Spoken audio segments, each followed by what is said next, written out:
হায় রে অনেক দূরে মদিনা, আমরা কেমনে যাব জানি না। আপনারা বলেন, চড়িয়ার মানুষ, কান্দিপাড়ার মানুষ মদিনা যাইতে চাই কি চাই না? আমার চুলগুলো কাটে পড়তো, লম্বা ছিল। 2 মাস হয় মক্কা মদিনা থেকে আসছি। ও বন্ধু, মক্কা মদিনা গেলে অন্তর প্রশান্ত হয়, কিন্তু অনেকে আছে টাকার অভাবে যাইতে পারেন না। আমি রসুলের পাকের রওজা মুবারকে একটানা 7 দিন পর্যন্ত 5 ওয়াক্ত নামাজের পরে দাঁড়ায় দাঁড়ায় রসুলের পাকের রওজা মুবারকে শুধু সালাম প্রদান করেছি। আমি যেই দিন 8ম দিন রসুলের পাকের রওজা মুবারক থেকে আমি মক্কার দিকে চলে যাব, আমি যখন শেষ সালাম আমার নবীজির রওজা মুবারকের মধ্যে দিব, আমি রসুলের পাকের রওজার দিকে সালাম দিই, আসসালাতু ওয়াসসালামু আলাইকা ইয়া রাসূলুল্লাহ। সালাম দেওয়ার পর বলছি, ইয়া রাসূলুল্লাহ, জীবনে আমার অন্য কোনো শখ ছিল না, সবচাইতে বড় যে আশা ছিল, আপনি নবীর উম্মত, আমি আপনার রওজা মুবারক একবার জিয়ারত করব।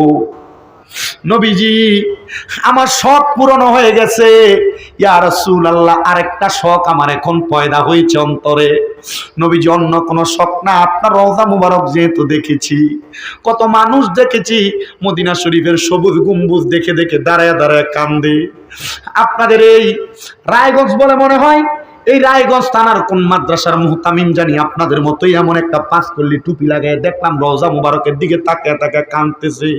তো সৌদি আরবের অনেক মতো আছে আলেম, এরা হুজুর যখন রওজা মুবারকের ফিরে দাঁড়ায় দিকে তাকায় তাকায় দোয়া করতেছে, ওনাকে ফিরিয়ে দিতেছেন, উনি বারবার রওজা মুবারকের দিকে ফিরে দোয়া করে, কারণ রওজাতে চায় না, চায় আল্লাহর কাছে, রওজার দিকে রসুলের পাকের ওসিলা দিয়ে দোয়া করতেছি। আমি দেখলাম উনি কান্না করতেছে, ইয়া রাসূলুল্লাহ, আপনার রওজা মুবারক এসেছি, আবার আপনার একবার দিদার চাই। আমি রসুলের রওজা মুবারকের সামনে দাঁড়ায় শেষবারের মতো বলছি, ইয়া রাসূলুল্লাহ, ও মায়ার নবী, আপনার রওজা দেখেছি, আপনাকে সালাম দিয়েছি, আপনার উম্মত দাবি করি, একবার মরণের আগে আপনার দিদার, আপনার চেহারা মুবারক আমাকে ঘুমের ঘরে স্বপ্নে দেখাইয়েন। নবীজি, আপনার দিদার যদি আমি পাই আমার কলিজা ঠান্ডা হবে। 3 নাম্বার, নবীর রওজা মুবারকের সামনে দাঁড়ায় দাঁড়ায় আমি বলছি, ইয়া রাসূলুল্লাহ, ইয়া হাবিবাল্লাহ নবী, আমি আপনার রওজায় আসছি, ওয়াজ মাহফিলের মধ্যে মনে হয় আমার জন্মের পর থেকে যত ওয়াজ মাহফিলে যাই, সব জায়গায় আপনি নবীর উপর দুরূদ শরীফ পড়া হয়। নবী, আপনার অনেক পাগলরা বাংলাদেশে আপনি নবীর রওজা মুবারক দেখার জন্য কান্দে, টাকার জন্য আসতে পারে না, সম্পদের জন্য আসতে পারে না। ইয়া রাসূলুল্লাহ, আপনি তাদেরকে একবার হলো আপনার রওজা মুবারকে ডাক দেন। আমি সেম দোয়াটা যখন বাইতুল্লাহ শরীফের মধ্যে গেছি, কাবা ঘরের সামনে যাইয়া হাতিমে কাবার পাশে একটু ঘুরে আসলে রুকনে ইয়ামিনী নামক একটা জায়গা আছে, ওই রুকনে ইয়ামিনীর কাছে যাইয়া আল্লাহ তাআলার কাবা ঘরের গিলাফটার মধ্যে ধরে বলছি, আল্লাহ, আপনার কাবা ঘরের গিলাফটা ধরে ধরে বলি, আল্লাহ, আপনার কত পাগল না আপনার কাবা ঘর দেখার জন্য আসতে চায়। আল্লাহ, এদেরকে আপনি মরণের আগে একবার হলো আপনার কাবা ঘর দেখার জন্য আনবেন। এ মুসলমান, জায়গা সম্পদ ক্ষেত পাথরের অভাব নাই, সন্তানকে দিয়া যাইবা, সন্তান তার মতো করে ব্যবহার করবে। যে কোনো একটা জায়গা দিয়ে একটু জায়গা বিক্রি করো, 1,30,35,000 টাকা কইলে মক্কা মদিনা দেখে আসা যায়, বেশি টাকা পয়সা লাগে না। এখন থেকে চেষ্টা করো, এখন থেকে চেষ্টা করো, 1,20,30,000 টাকা বেশি কিছু না। মা বোন যারা পর্দা আড়ালে, বর্তমান স্বর্ণের দর 1,47,000 টাকা ভরি, তোমার কাছে 2-5 ভরি স্বর্ণ থাকলে 1 ভরি বিক্রি করে দাও, বিক্রি করে স্বামীকে বলো, এই টাকাটা নাও, আমাকে এই টাকাটা দিয়ে মক্কা মদিনাতে একবার পাঠাও, একবার। আল্লাহর কসম, ওই দেশে গেলে বাংলাদেশের কথা মনে থাকবে না, আল্লাহর কাবা করে দেখলে মুখে কথা বলবা, হাসি থাকবে, কিন্তু চোখগুলা দিয়া বায়া বায়া পানি পড়বে। ও বন্ধু, আল্লাহর কাছে দোয়া করছি, আল্লাহ, বাংলাদেশের যত মানুষ আছে তাদের গায়ে কাফনের কাপড় লাগার আগে 2 টুকরা ইহরামের কাপড় না লাগে তাদেরকে মরণের ডাক দিও না। আমি এই দোয়াটা করছি, আল্লাহ, কত মানুষ মক্কা মদিনা আসার জন্য পাগল, এখানে অনেক যুবক ভাইরা আপনারা আছেন, কক্সবাজার যাওয়ার জন্য আপনারা 10-15 হাজার টাকা বাজেট করেন, এই টাকাটা জমাইবেন, প্রয়োজনে 10 বছর পরে যাইবেন। বুখারী শরীফের হাদিস, নিয়াতুল মুমিনিন খায়রুম মিন আমালিহি, মুমিনের নিয়ত তার আমলের চাইতে উত্তম।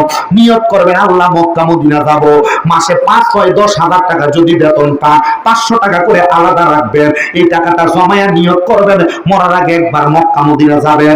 এই টাকা যদি জমানো শেষ না হয়, টাকা যদি পরিপূর্ণ না হয়, মক্কা মদিনা না দেখা যদি মারা যাবেন, মরার আগে ঘুমের ঘরে স্বপ্নে হইল একবার মক্কা মদিনা আপনার দেখা হয়ে যাবে। জবান করে দূরে করেন সুবহানাল্লাহ। আমল নামায় মক্কা মদিনা যাওয়ার সওয়াব পেয়ে যাবেন। কেন কেন মুসলমানেরা আল্লাহ নবীর পাগল। আমি আমার বয়ানটা সেই দিকেই শেষ করে আপনাদের কাছ থেকে বিদায় নিব। শুধু একটু মোহাব্বতে আপনার সাথে জোরে জোরে পড়েন, হায়রে অনেক দূরে মদিনা, আমরা কেমনে যাব জানি না।